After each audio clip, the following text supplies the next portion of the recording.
তাকে আইনের আওতায় আনেন এবং 3 মাসের বকেয়া বেতন, ঈদ বোনাস, বাৎসরিক ছুটির টাকা পরিশোধের দাবিতে আজও কিন্তু অবস্থান নিয়েছেন শ্রম ভবনের সামনে শ্রমিকরা। সেটা আপনাদেরকে সরাসরি সংযুক্ত করেছি ঢাকার শ্রম ভবনের সামনে থেকে, এবং বিজয়নগরের সংলগ্ন এই শ্রম ভবনের সামনে কিন্তু আজকে মঙ্গলবার তৃতীয় দিনের মতো কিন্তু অবস্থান কর্মসূচি পালন করছেন এই গার্মেন্টস শ্রমিকরা। এবং তারা কিন্তু যে বিষয়টি বলছিলেন, তাদের যে বকেয়া দাবি রয়েছে, সেই বকেয়া ভাতা রয়েছে, ভাতাগুলো তারা চান। এবং গত দুদিন আগে যেই শ্রমিক মারা গিয়েছেন রামপ্রসাদ সিং, সেই রামপ্রসাদ সিং এর সেই মৃত্যুর সাথে জড়িত যে মালিক এবং দায়ী যারা রয়েছেন, তাদেরও আইনের আওতায় নিয়ে আসতে হবে, সেই দাবিতে কিন্তু আজও অবস্থান নিয়েছেন এখানে শ্রমিকরা অবস্থান নিয়েছেন। এবং তারা কিন্তু দাবিগুলো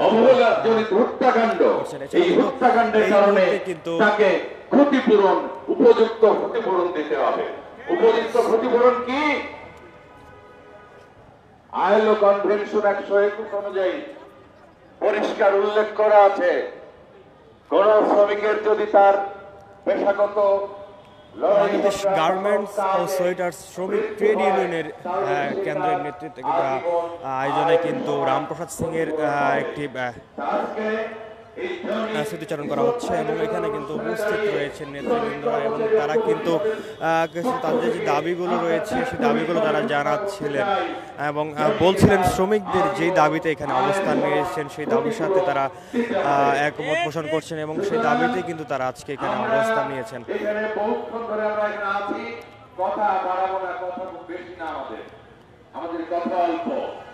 বাংলাদেশের 12.5 কোটি ভোটারের 7.5 কোটি আমরা শ্রমজীবী মানুষ। ভোট দেই আমরা, উৎপাদন করি আমরা, দেশ চালাই আমরা, দেশ সচল রাখি আমরা। আর আমার সন্তানাদি নিয়ে আমি যে কোনো উৎসব পালন করতে পারবো না, এটা তো বেশি দিন সহ্য করা যাবে না। চেষ্টা করলেও বেশি দিন সহ্য করবে না, করবো না আমরা। তাই আমরা পরিষ্কার বলতে চাই, এইসব তাল বাহানা বাদ দিয়ে মানুষের বাংলাদেশ প্রতিষ্ঠার জন্য, নিয়ম কানুনের বাংলাদেশ প্রতিষ্ঠা করবার জন্য আপনারা উদ্যোগ গ্রহণ করুন। বড় বড় কথা বলবো, আমরা আইনের কথা বলবো, সুশাসনের কথা বলবো, গণতন্ত্রের কথা বলবো, বড় উন্নতির কথা বলবো, অথচ বাংলাদেশটাকে যারা আমরা সচল রাখি, আমাদের জীবন অন্ধকারের অমানুষায় ঢেকে দেবেন, এটা তো বেশি দিন চলতে পারে না। তাই বন্ধুরা, আমরা শ্রমিক কর্মচারী ঐক্য পরিষদের পক্ষ থেকে জনির স্মৃতির প্রতি আবারও গভীর শ্রদ্ধা জানিয়ে স্টপের পক্ষ থেকে এবং জাতীয় শ্রমিক জোট বাংলাদেশের পক্ষ থেকে আপনাদেরকে সহমর্মিতা ঘোষণা করে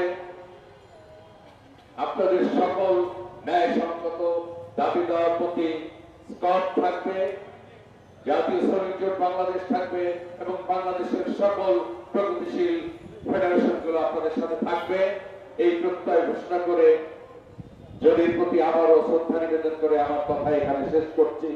দুনিয়ার মজদুর এক হও, বিপ্লব দীর্ঘজীবী হোক, মানুষের জয় অনিবার্য। বাংলাদেশ গার্মেন্টস ও সোয়েটার শ্রমিক ট্রেড ইউনিয়নের কিন্তু এখানে তারা কিন্তু শ্রদ্ধাঞ্জলি নিবেদন করেছেন যে আসলে নিহত হয়েছেন রামপ্রসাদ, যে মারা গিয়েছেন, মৃত্যুবরণ করেছেন রামপ্রসাদ সিং, সেই রামপ্রসাদ সিং কিন্তু দিয়েছেন। এছাড়াও কিন্তু আমরা দেখতে পাচ্ছি বেশ কয়েকটি সংগঠনের পক্ষ থেকে কিন্তু পুষ্পস্তবক অর্পণ করা হয়েছে মৃত রামপ্রসাদ সিং জনের শ্রদ্ধাঞ্জলি দেওয়া হয়েছে। তার মধ্যে রয়েছে শ্রমিক কর্মচারী ঐক্য পরিষদ, এছাড়া বাংলাদেশ গার্মেন্টস এবং সোয়েটার শ্রমিক ট্রেড ইউনিয়ন কেন্দ্র, এছাড়াও রয়েছে স্টাইল ক্রাফট শ্রমিক কর্মচারী আন্দোলন, বাংলাদেশ ট্রেড ইউনিয়ন কেন্দ্র, এছাড়াও রয়েছে বাংলাদেশের কমিউনিস্ট পার্টি এবং বেশ কয়েকটি সংগঠন কিন্তু এই শ্রম ভবনের সামনে যে রামপ্রসাদ সিং জনের প্রতি শ্রদ্ধা নিবেদন করছে। এবং দর্শক আপনাদের জানিয়ে রাখি, বকেয়া বেতন ভাতা এবং যে বোনাস সহ আসলে বেশ কিছু দাবিতে কিন্তু কয়েকদিন যাবতীয় অবস্থান করছেন শ্রমিকরা এই শ্রম ভবনের সামনে। এই অবস্থানকালে কিন্তু মৃত্যুবরণ করেছেন এবং রামপ্রসাদ সিং এবং তারপরও কিন্তু এখানে অবস্থান নিয়েছেন, আজও অবস্থান করছেন শ্রম ভবনের সামনে এই শ্রমিকরা। এবং তারা কিন্তু তাদের দাবিগুলো জানাচ্ছিলেন যে আসলে তারা শ্রমিকরা যেই দাবিগুলো নিয়ে এসেছেন সেই দাবিগুলো তারা এখানে অবস্থান নিয়েছেন।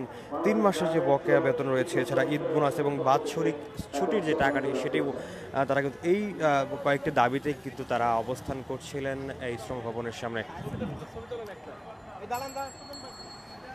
দর্শক, এই ছিল শ্রম ভবনের সামনে শ্রমিকদের আন্দোলনের সর্বশেষ পরিস্থিতি।